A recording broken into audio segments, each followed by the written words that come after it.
Welcome to the Texas Gulf Coast. I've lived here, taught here, virtually my entire life.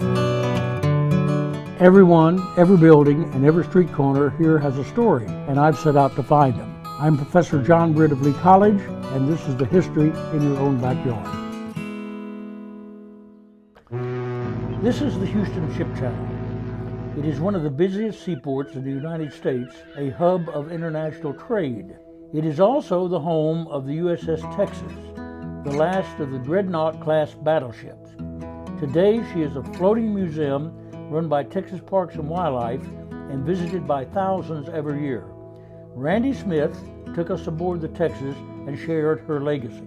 It is the last of its kind. It's one of a kind and the only thing like it on the face of the planet. Battleship Texas is a park operated by the Texas Parks and Wildlife that gets about 100,000 visitors annually. That's people who actually pay and come aboard the ship. She is one of Houston's top tourist attractions and even hosts overnight camping trips for Boy Scouts and others. All in all, this vessel has a peaceful home, but this wasn't always the case.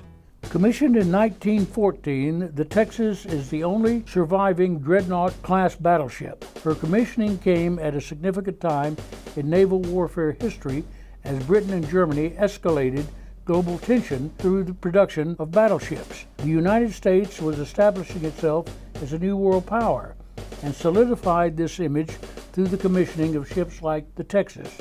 The Texas was almost immediately deployed to the Mexican Revolution, where she supported the American troops landing in Veracruz's Tampico incident. Although she never fired shots during the engagement, she was meant to stand as a powerful symbol of America's new global involvement in foreign affairs.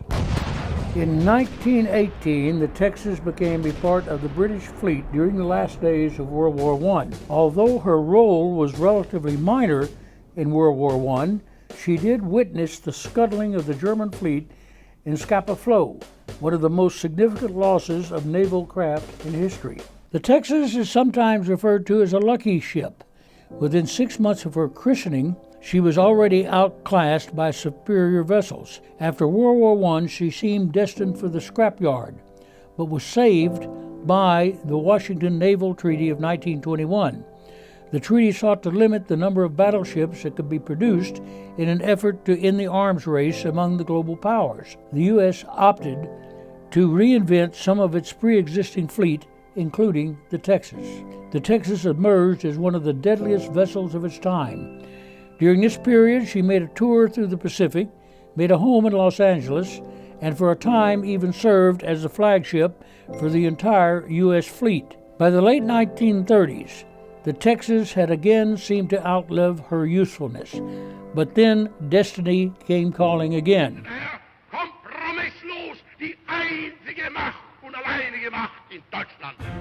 Many of the nations involved in the Washington Naval Treaty began to ignore their agreements. Eventually, war broke out in Europe.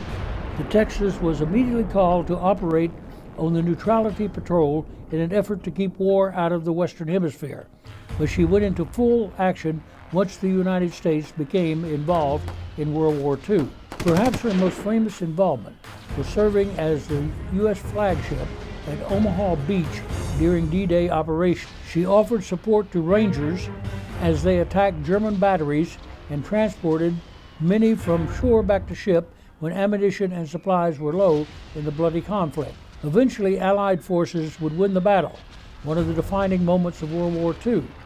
The Texas was also involved at Iwo Jima and Okinawa during the war, but miraculously only suffered one casualty from naval combat. After 3 years of hard combat, World War II drew to a close and the Texas began transporting American troops home. She made her final transport of troops in record time and delivered servicemen to California on Christmas Eve, 1945. The end of World War II marked a new atomic era of warfare. The days of the Dreadnought were long gone, and the Texas found herself outdated again. For a time, it seemed inevitable that the Texas would eventually be scrapped, sunk, or used for target practice. But Texans would not hear of it. Grassroots movements began in an effort to save the Texas and eventually bring her to San Jacinto, Eventually, in 1948, the Texas was decommissioned by the United States Navy and recommissioned as the flagship of the Texas fleet. Finally, the Texas was home. For nearly 70 years, the Battleship Texas has remained at San Jacinto and has been refitted as a floating museum. She bears a sign of age and still requires a great deal of voluntary work just to stay afloat. But she still remains. She's more than a ship. She's a living monument to her time and the brave men who served aboard her. And that's not something we're ready to forget, at least not in Texas.